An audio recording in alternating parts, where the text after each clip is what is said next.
미국 플로리다에서 늦은 밤 12층 아파트가 무너져 내리는 사고가 났습니다. 지금까지 확인된 사망자는 1명, 부상자는 9명인데요. 100명 가까운 거주민의 소재가 파악되지 않고 있습니다. 워싱턴 연결해서 자세한 내용 들어보겠습니다. 이경희 특파원. 네, 사고가 일어난 건 현지 시간으로 오늘 새벽 2시쯤인데요. 미국 플로리다주 마이애미 데이드 카운티에 있는 12층 아파트 일부가 무너져 내렸습니다. 총 136가구 가운데 절반가량인 55가구가 폭삭 주저앉았는데요. 경찰에 따르면 지금까지 파악된 사망자는 1명, 부상자는 10여 명입니다.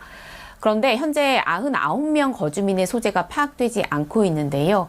이들이 사고 당시에 모두 아파트에 있었는지는 알 수 없지만 사고가 난 시각이 한밤중이었다는 점을 고려하면 추가 사상자가 나올 가능성이 커 보입니다. What we know at this point is that the Champlain Tower, Tower South, is a 12-story building. It's more than 130 units, and about half of those have collapsed. A massive search and rescue is underway, and we know that we're going to do everything we can possibly do to identify and rescue those who have been trapped in the rubble. 붕괴 건물은 1981년 해안가에 건설된 고급 아파트로 전해졌는데요. 붕괴 원인은 아직 밝혀지지 않았습니다.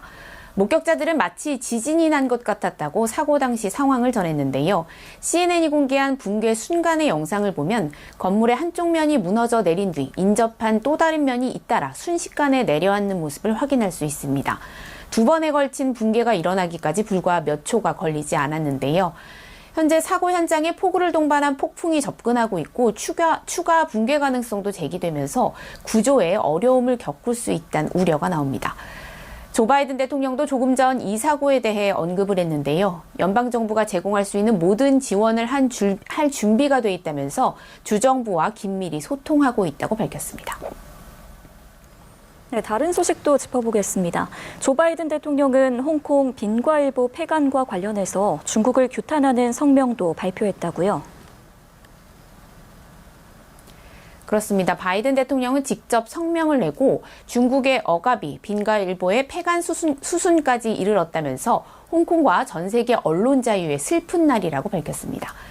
바이든 대통령은 보도는 범죄가 아니고 홍콩 주민들은 언론의 자유에 대한 권리가 있다면서 중국은 독립 언론을 표적 삼는 것을 중단하고 구금된 언론인과 언론 경영진을 석방해야 한다고 말했는데요. 중국이 기본적 자유를 부정하고 홍콩의 자치권과 민주적 제도를 공격하고 있다고 규탄하면서 미국은 홍콩 주민들을 흔들림 없이 지지할 것이라고 강조했습니다. 대만 외교장관인 우자오세 외교부장은 미국 언론과의 인터뷰를 통해 대만이 중국과의 군사적 충돌에 준비돼 있어야 한다고도 말했습니다. 우 부장은 CNN과 인터뷰에서 중국 정부가 무력 사용을 포기하지 않겠다고 하고 대만 주변에서 군사훈련을 한다면서 우리는 그걸 진짜라고 봐야 한다고 말했습니다. 그러면서 우리는 운에 맡길 수 없고 준비돼 있어야 한다면서 권위주의는 진실을 견딜 수 없다고 강조했습니다. 지금까지 워싱턴에서 전해드렸습니다.